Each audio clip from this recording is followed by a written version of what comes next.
Hey guys, welcome to the Crouch Ranch. Today is Saturday, which for me means it's time to feed my sourdough starters. You can choose to feed them once a week, or you can choose to feed them daily. Once a week, you put them in the fridge and take them out, let them come up to room temperature for a couple of hours, and then you feed them, leave them on the counter for a couple of hours, let them do their thing before you put them back in the fridge. If you're going to feed them daily and you leave them on the counter, you got to remember to feed them daily. So we're going to show you kind of how we do ours. It's a great thing to kind of have around as a prepper, so you can kind of make your own bread whenever you want. You've got the sourdough going. So I've got a couple of my starters out here right now. And the first thing that you're going to want to do with working with your starter is you're going to pour some out. And that's your extra so that you have room in your starter jar to feed it, because it's going to fill back up and grow. So I usually, like right now it's right about here, I'm going to pour it down to right about here on the jar.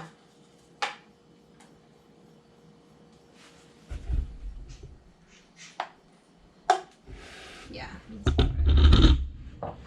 And then go ahead and do it on this one as well.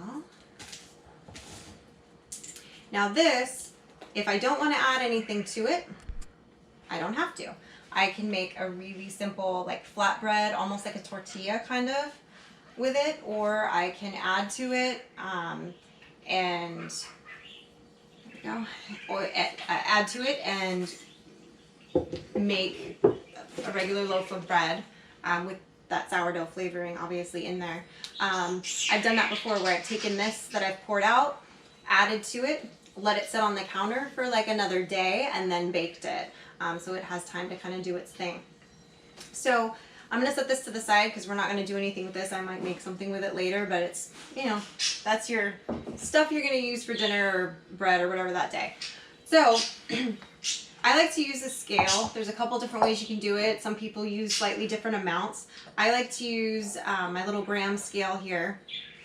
And I do 120 grams of water and 120 grams of flour per starter, okay? So I'm going to go ahead and use my mixing bowl in here. I'm going to tare the scale. And somehow that got switched over. There we go. So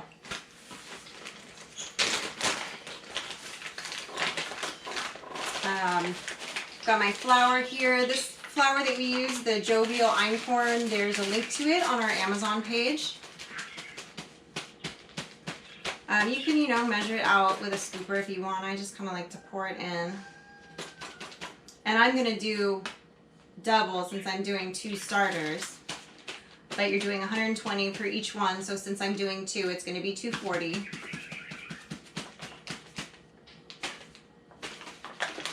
And it doesn't have to be exact. You want to just get it, you know, pretty close.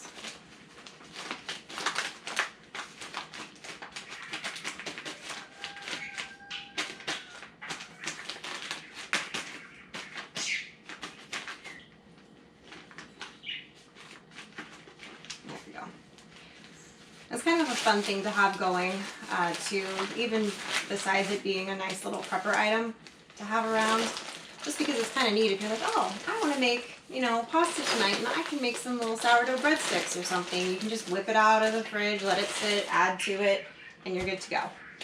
So I've got my flour in there for both. Now I'm going to pour the water in. Now don't just dump it in because you want to make sure you've got equal parts here. So I'm going to add 240 grams of water now.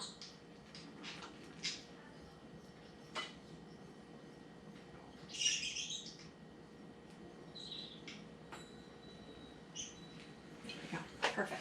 All right, so now total here, for those of you that are a little slow with the counting, we're up to 480. All right, 240 of the water and 240 of the flour to be divided between my two starters here. Now the other cool thing about this is the amount that I poured out, I can take that and give that to somebody as a new starter, and which is kind of neat because then, you know, the sourdough, when you're letting it sit out and everything with that yeast that's in there, that wild yeast, that sourdough, is going to continue to grow and change in your environment. So you kind of, you know, I've given it to friends and now they're making their own batches of bread, and it's kind of neat that it's sort of spreading around town in a way. So you get it mixed up really well. And then I'm going to divide this between my 2 starter jars. And it's, again, yes, I measured it out, but yes, I'm kind of eyeballing at this part. I've been doing this for a while now, so, you know, if you're really concerned about it being exact, if you're just starting out, then don't do it this way. Do it, you know, each one 120 for each starter, you know, or if you're only dealing with 1 starter. And just get all of that in there. I usually grab my spatula, but I forgot to grab it before I started this evolution. That's all right. We'll get most of it with the fork here.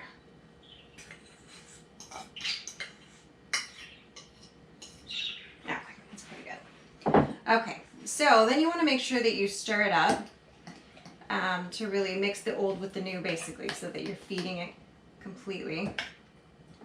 Giving it a little helping start there.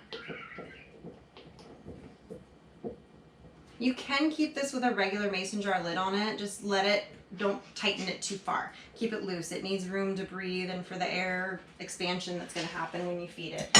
I like to keep it with a cloth cover and just a mason jar ring because I just feel like it makes it easier. And sometimes, you know, it grows a little more than others depending on, you know, how warm it is in the house when you're letting it sit on the counter and all of that. So then these, I'm just going to sit on the counter. I'm going to let them sit for probably at least 2 hours, depending on the temperature in the house. And you can kind of monitor their progress. You'll be able to see like the bubbles starting. You'll see it kind of doing its thing. And then after, you know, you've had some time to do that, just stick it back in the fridge and you're good to go. So that is my weekly maintenance that I do on my sourdough starters. I hope you guys give it a try. Let me know what you think. Don't forget to like, comment, subscribe to the channel, click the bell so you get the notifications, and enjoy the rest of your day.